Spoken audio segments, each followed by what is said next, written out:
Just when you thought New York government's decisions couldn't get any more questionable, the city's latest venture into illegal alien aid turns heads for all the wrong reasons. In this video, we're going to get into the layers of a controversial new program that's dishing out debit cards to illegals, paying them up to $1,400 per month. And if you stick with me till the end, I'm going to tell you why they are doing it. It has nothing to do with altruism or caring for their fellow foreign national. Let's get into it. Hey guys, welcome back. So, after delays that lasted for months, the Adams administration's Roosevelt Hotel Welcome Center issued its first debit cards to illegals residing in hotels on Monday, allowing them to purchase food and baby necessities. The city says it will start with 115 households, paying each family of four $350 per week for a 6-week pilot program. This program continues to raise more questions than the city has answered.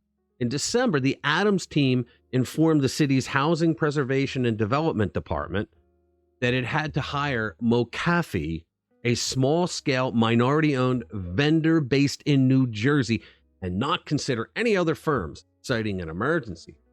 Taxpayers paid McAfee like it was an emergency, sending out $574,000 in late January. Taxpayer dollars for illegals who don't belong here.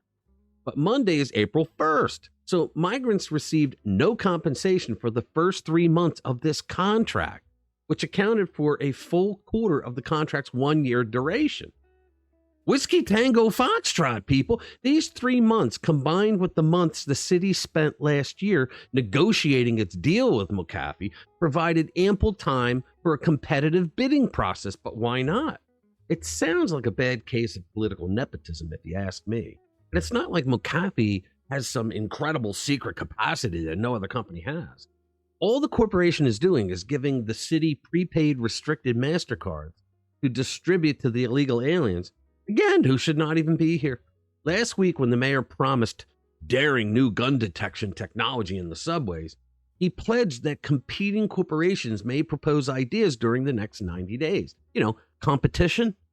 Why didn't he invite banking and benefit corporations to offer solutions to help the illegals buy drugs? Food. How does the city choose households to participate in the debit card program? Why are these questions not answered or even asked? A true pilot to see if giving them these cards is less expensive than purchasing them the food, as the city claims, would have randomly selected participants and a control group. Without a transparent lottery selection process, the city risks partiality as city or contract staff choose their favorite families or persons who, after weeks of observation, they believe are more responsible. It's because Democrats are morons, and they act like morons because they have never been held accountable for anything in New York because the entire state is run by Democrats. It's all nepotism. If families can buy food and infant necessities, as a top city official stated last week, and if the cards can only be used at bodegas, supermarkets, and markets, why doesn't the city simply purchase these items wholesale? That's probably because they have elections to win, and they want the illegals to remember which party gave them debit cards to buy really anything they want when Biden declares a general amnesty before November. The pilot's goal, once again, was to save money because the city's food contractor wastes so much prepared food for illegal.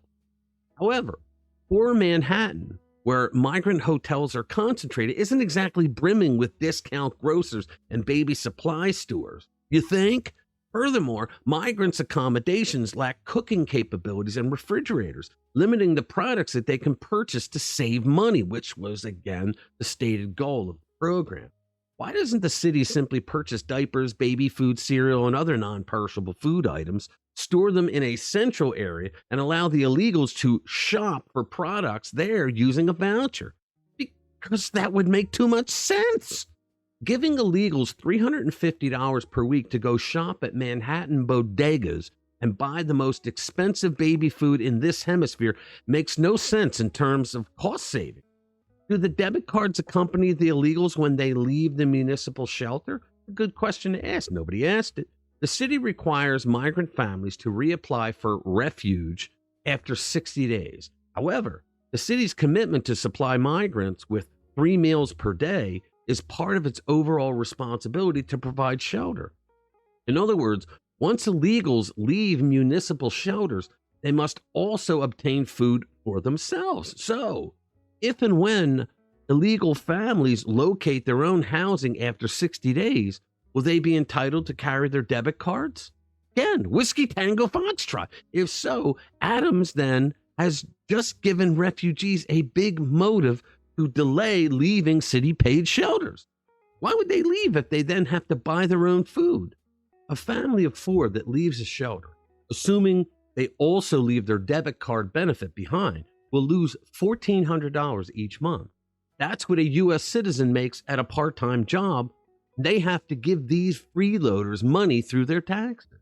If illegals will not lose their debit card benefits when they leave the city shelter, isn't the mayor essentially creating a new benefit that never ends for illegals who do not qualify for federally sponsored food stamps due to their immigration status or lack thereof?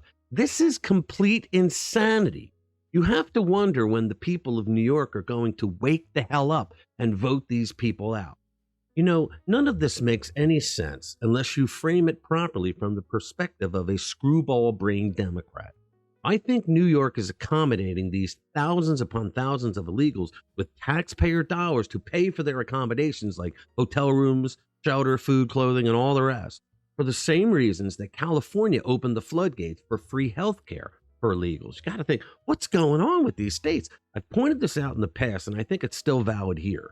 In the 2020 census, blue states like California, New York, and others lost so many people in their count that they lost a congressional seat. And remember, with each congressional seat comes an elector. They not only lost a congressional seat, but they lost an elector in the Electoral College. So in essence, what happened was Democrats running blue states treated their people so unfairly, so brutally, that they got to the point where they felt that they could no longer live there happily.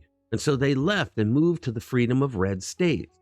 For a bunch of honest politicians, they would have done some self-introspection and realized the error of their ways.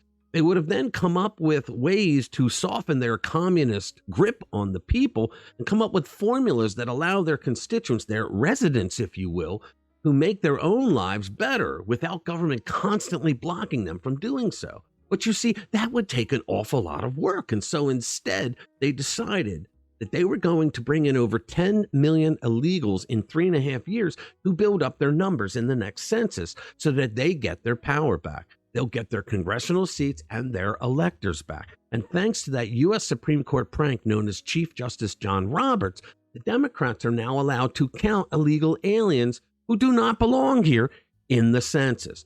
So the illegals have been flown in, they've been let in, and they've snuck in for close to 4 years now. And the Democrats are now making offers to illegals so that they flood to their blue states and live there permanently. They will create a welfare system where they can't leave because they'll lose their benefits in the same way that they've done to the welfare class for the last 60 years.